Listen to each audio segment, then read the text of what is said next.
In this video, I'm going to show you how to delete apps on iOS 16. That is quite simple and easy to do, so let's begin. And first, just hold down your finger somewhere at a blank space of your home screen until icons start shaking in that way. Now you can go through your home screen, and if you find an app that you want to delete, just hit right here at that minus sign on app icon.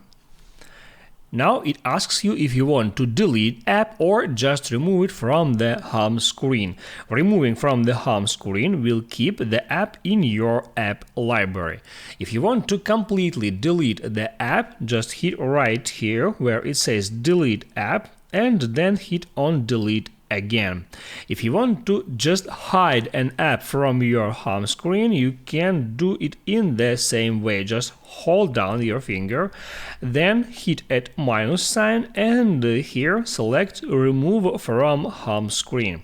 It removes that app from the home screen, but it's still installed at your device. You can swipe over to the very right to your app library in any time. Then you can use search to search for that app, and then if you change your mind and if you want to place that app icon on your home screen, you can hold down and move that icon back on your home screen and then tap on done. I hope it helps you guys, so don't forget to like and subscribe.